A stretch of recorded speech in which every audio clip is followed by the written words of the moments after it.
सबसे सटीक विश्वसनीय तरीके से जिम्मेदारी निभाना। निडर हो आपके लिए सिस्टम। बीड जिले के एक गांव में मस्जिद के अंदर बड़ा ज़बरदस्त धमाका हुआ है।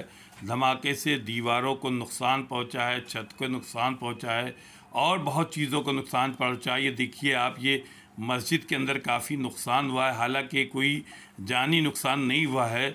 और ये जो है किया ऐसे टाइम पे हुआ है जब नमाजी नहीं थे, लेकिन बहरहाल इसके बाद काफ़ी उत्तेजना है। ये महाराष्ट्र का है। यहाँ पर देखिए मस्जिद के अंदर जो है वो काफ़ी बड़ा धमाका किया गया। उसके बाद जो है पुलिस भी पहुंच गई है और अधिकारी भी पहुंच गए, हालात का जायज़ा ले रहे हैं। और अभी जो है किसी की गिरफ्तारी नहीं हुई। पुलिस के द्वारा कहा गया जिन्होंने भी कार्रवाई की है उनके खिलाफ कार्रवाई होगी और जो भी कानून को अपने हाथ में लेगा उसके खिलाफ हम सब लोग मिलकर यहाँ पर ये महाराष्ट्र का है, बीड है। वहाँ पर एक मस्जिद तलवाड़ा एक गांव है, वहाँ के अंदर एक मस्जिद थी, कदीमी मस्जिद थी।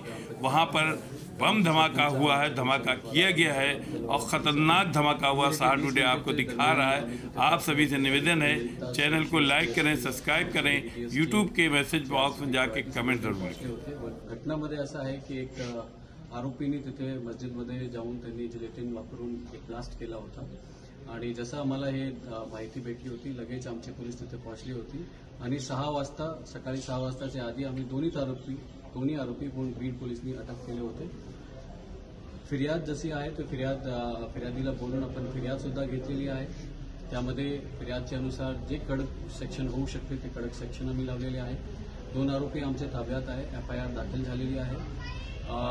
केसमध्ये गावच्या स्तरावर आणि पोलीस स्टेशनच्या स्तरावर शांतता कमिटी मीटिंग सुद्धा झालेली आहे आणि सगळ्या लोकांना आश्वासित केलेलं आहे त्यामध्ये चांगल्या प्रकारे परफेक्ट तपास त्यामध्ये होईल जेणेकरून आरोपीला एकदम कडक शिक्षा त्यामध्ये भेटू शकतो।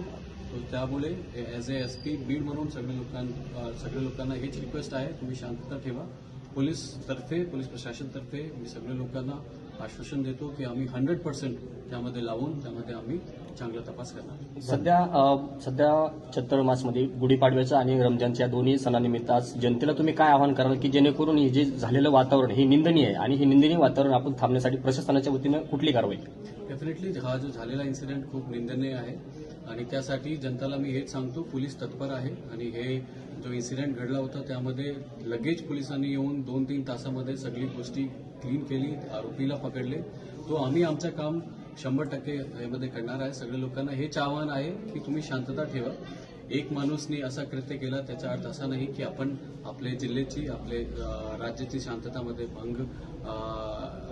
भंग असला पाहिजे। आपण सगळे लोक आपला जे 2 फेस्टिवल आहे आजचा उद्याचा आपण शांतता ठेवून हे फेस्टिवल सेलिब्रेट केले पाहिजे असं माझ्या जनताला आव्हान आहे। धन्यवाद।